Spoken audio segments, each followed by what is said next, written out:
Hello guys, hope you all are good, and today we start NCERT solution of chapter acid, bases and salts. So our first question is, you have been provided with 3 test tubes. One of them contains distilled water and other contains an acidic solution and one basic solution, and you have given one litmus paper red color. Means हमारे पास बेटा 3 test tubes दे रखे हैं. एक में हमारे पास distilled water है,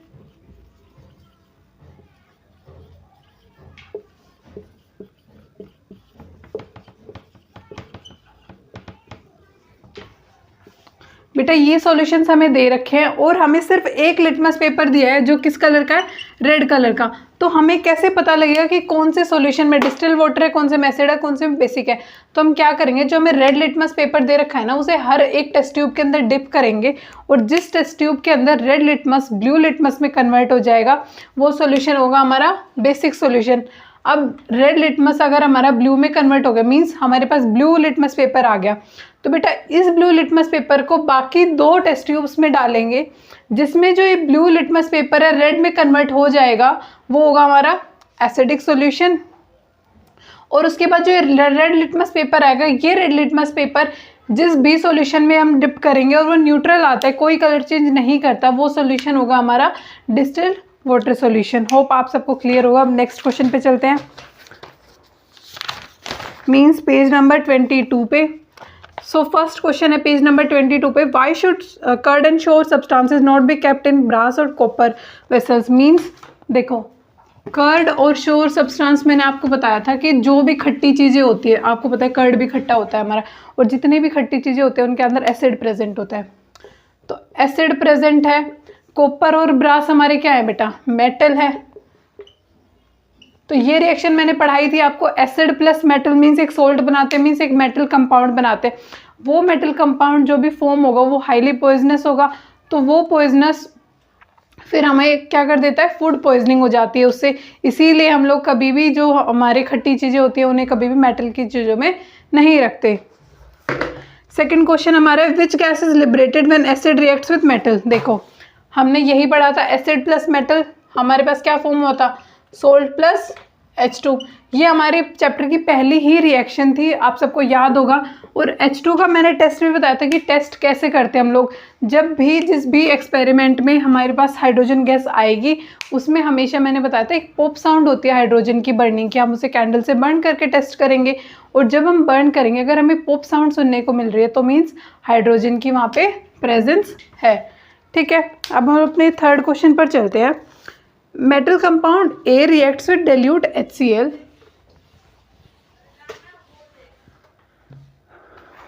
to produce evanescence. The gas evolved extinguisher of burning candle. Write a balanced equation. Means देखो हमने A मेटल हमें फाइंड करना है. ठीक है, A क्या दे रखा है हमें, हमने उसे HCl के साथ रिएक्ट कराया, उसने हमें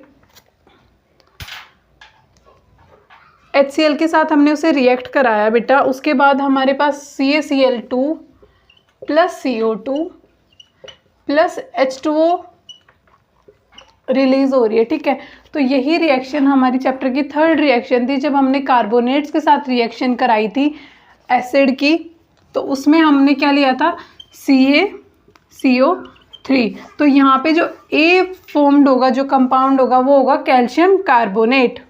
अब हम अपने नेक्स्ट क्वेश्चन पर चलते हैं जो है पेज नंबर 25 पे. ठीक है, अब पेज नंबर 25 के जो क्वेश्चंस है ना बेटा, उसमें एक छोटा सा टॉपिक बोल दो या फिर एक छोटा सा कॉन्सेप्ट देखो क्या होता है. आपको याद होगा फर्स्ट वीडियो में मैंने बताया था,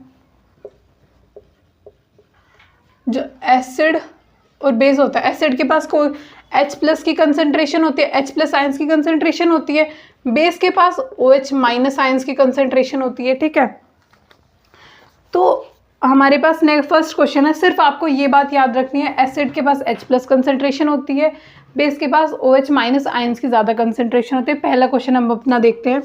why do HCl HNO3 should acidic character in aqueous solution while solution of alcohol and glucose do not. Means देखो हमारे पास क्या बोला इस क्वेश्चन में, HCl और HNO3 ये एक एक्वस सॉल्यूशन के अंदर एसिडिक करेक्टर शो करते हैं. ठीक है, लेकिन हमारे पास अल्कोहल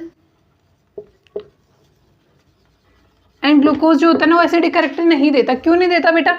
क्योंकि HCl और HNO3 के पास क्या होता है? H+ आयंस होते हैं, लेकिन अल्कोहल और ग्लूकोज के पास H+ आयंस नहीं होते, तो इसीलिए ये एसिडिक कैरेक्टर शो नहीं करता। यही सेम है इस पूरे पेज के अंदर, यही सब के आंसर्स में होगा। जैसे सेकंड क्वेश्चन हम देखते हैं, why should aqueous solution of acid conduct electricity. अब इलेक्ट्रिसिटी कैसे कंडक्ट होती है? बेसिक आपको छोटी क्लासेस में भी पढ़ा होगा आपने कि जब भी इलेक्ट्रिसिटी कंडक्ट होती है तो हमेशा आयंस के मूवमेंट से होती है। तो अब देखो एक्वस सॉल्यूशन है, एसिडिक है, और वो तो कैसे कंडक्ट करा रहा है इलेक्ट्रिसिटी? मीन्स उसके पास H+ आयंस प्रेजेंट होंगे। थर्ड क्वेश्चन पे जाते हैं। Dry HCl gas does not change the colour of dry litmus paper. Means बेटा ड्राई HCl गैस है तो ड्राई लिटमस पेपर मीन्स आपको पढ़ते ही क्लियर होना चाहिए कि इसके पास H+ आयंस की कंसंट्रेशन नहीं है। जब H+ आयंस ही प्रेजेंट नहीं है तो वो लिटमस पेपर का कलर चेंज कैसे करेगा? क्योंकि जब हमारे पास एसिड और बेसिक सॉल्यूशंस होते हैं ना, तब हमारे पास कोई ना कोई आयन तो जरूर प्रेजेंट होता है और तभी लिटमस पेपर का कलर जो होता है ना वो चेंज होता है। ठीक है, फोर्थ क्वेश्चन पे आते हैं। Why diluting an acid, why is it recommended that acid should be added to water not water to acid. ये क्वेश्चन जरूर ध्यान से समझना क्योंकि ये बोर्ड में जरूर आ सकता है। मतलब चांसेस हैं कि अगर एनसीईआरटी के डायरेक्ट क्वेश्चन आ रहे हैं तो ये क्वेश्चन आ सकता है। जैसे ये बोले जाते हैं कि एसिड के अंदर कभी भी H2 ऐड नहीं करते, हमेशा क्या करते हैं? वाटर है, वाटर के अंदर एसिड ऐड करते हैं। ऐसा क्यों होता है कि हम कभी भी एसिड के अंदर वाटर ऐड नहीं करते? क्योंकि जब भी बेटा अगर एसिड के अंदर वाटर ऐड करेंगे ना तो हीट बहुत ज्यादा अमाउंट में निकलेगी, और बहुत ज्यादा अमाउंट में हीट निकलेगी तो हमारे पास एसिड का स्प्लैश होगा। मीन्स एसिड बाहर आएगा एकदम। आपने कभी कभी मूवीज में देखा होगा या फिर किसी शॉर्ट्स वीडियो में देखा होगा कि जैसे एसिड कि एसिड एकदम एक टेस्ट ट्यूब से बाहर आ रहा है, तो उसी को बोलते हैं एसिड स्प्लैश। कि मीन्स एसिड के अंदर कभी भी वाटर डायरेक्टली ऐड नहीं करते, इसीलिए डाइल्यूट करने के लिए हम लोग वाटर के अंदर small amount of acid add करते हैं। ठीक है, यही था इसका रीजन। अब हम फिफ्थ क्वेश्चन पर चलते हैं। Why is concentration of hydronium ions affected when the solution of acid is diluted. Means hydronium ions होते हैं। हाइड्रोनियम आयंस कौन से होते हैं? H3O+। देखो H3O+ है, इनके पास क्या होती है बेटा? H+ आयंस की कंसंट्रेशन होती है। अगर इस जो ये सॉल्यूशन है एसिडिक सॉल्यूशन, अगर इसको हम डाइल्यूट करते हैं मीन्स H+ आयंस की हम कंसंट्रेशन को क्या कर रहे हैं? डिक्रीज कर रहे हैं। तो इसका क्या आंसर होगा कि हम लोग हाइड्रोनियम आयंस की कंसंट्रेशन के अंदर जो H+ आयंस होते हैं उसे डिक्रीज कर रहे हैं, इसीलिए हमारी कंसंट्रेशन भी डिक्रीज हो जाती है। उसके बाद बेटा हम सिक्स्थ क्वेश्चन पर आते हैं। Why is concentration of hydroxide ions affected when excess base is dissolved in a solution of sodium hydroxide. ठीक है, तो ये क्वेश्चन देखो हमारे पास क्या है? Hydroxide ions. हाइड्रोक्साइड आयंस में OH- आयंस है हमारे पास। नहीं, एक मिनट, OH- आयंस है। OH- ions means H+ ions की जो कंसंट्रेशन होगी वो बहुत ज्यादा कम होगी, इसीलिए और इसके अंदर बेस ही ऐड कर रहे हैं तो मीन्स OH- की कंसंट्रेशन और ज्यादा क्या हो रही है? इंक्रीज हो रही है, तो इसीलिए कंसंट्रेशन भी क्या हो जाएगी? इंक्रीज हो जाएगी, बेसिक ज्यादा सॉल्यूशन हो जाएगा। ठीक है, उसके बाद हम लोग जाते हैं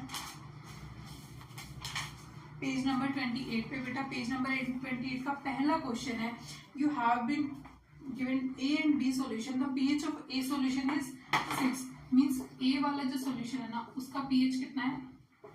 6। B वाले का pH कितना है? हमारे पास 8। तो ये बताना है किसके पास H+ आयंस ज्यादा है और कौन सा एसिडिक है और कौन सा बेसिक है। तो बेटा आपको पता होगा, एक हमने pH स्केल देखा था, जो pH स्केल के 7 के लेफ्ट में होता है वो होता है हमारा एसिडिक सॉल्यूशन, जो राइट में होता है वो होता है हमारा बेसिक सॉल्यूशन। ठीक है, ज्यादा तो 7 हमारे राइट में आ रहा है, 8 और 6, तो मींस pH जिसका 6 होगा उसके अंदर H+ आयंस क्या होंगे? एसिडिक है तो H+ आयंस ज्यादा होंगे। H+ आयंस ज्यादा होंगे तो ये सॉल्यूशन क्या होगा? A वाला क्या होगा बेटा? हमारा एसिडिक, और B वाला क्या होगा? हमारा बेसिक। ठीक है, B वाले के पास मींस H+ आयंस की कंसेंट्रेशन बहुत कम होगी। नेक्स्ट क्वेश्चन है हमारे पास, what effect does the concentration of H+ ions have on the nature of the solution। Means अगर हमारे पास एक सॉल्यूशन है उसके पास बहुत सारे H प्लस आयंस है तो फिर एसिडिक सॉल्यूशन ज़्यादा कंसनट्रेटेड होगा, वो सिंपल सी बात है। यही सब क्वेश्चंस में एक रीजन रिपीट हो रहा है कि एसिडिक सॉल्यूशन होता है उसके पास H प्लस आयंस की अगर कंसनट्रेशन ज़्यादा हो गई तो वो हाईली कंसनट्रेटेड हो गया, H प्लस आयंस की कंसनट्रेशन कम हो गई तो वो डाइल्यूटेड एसिड हो गया, ठीक है। उसके बाद थर्ड क्वेश्चन है, do basic solutions have H plus ions? If yes, why they are basic? Means कि जो बेसिक सॉल्यूशंस होते हैं, ठीक है, उनके पास H प्लस आयंस होते हैं नहीं होते? फॉर अ रीजन बेटा, उनके पास H प्लस आयंस होते हैं लेकिन फिर भी H प्लस आयंस है तो वो बेसिक क्यों है, एसिडिक होना चाहिए। तो इसका रीजन ये है कि उनके पास OH माइनस आयंस जो होते हैं ना बेसिक के पास, वो बहुत ज्यादा प्रेजेंट होते हैं और H प्लस आयंस बहुत बहुत बहुत ज्यादा कम होते हैं, इसीलिए वो सोल्यूशन हमारे ज्यादा बेसिक होते हैं, ठीक है। उसके बाद हम अपने नेक्स्ट पेज पर चलते हैं, जो है पेज नंबर 33। क्वेश्चन नंबर 1 है, what is the common name of the compound CaOCl2?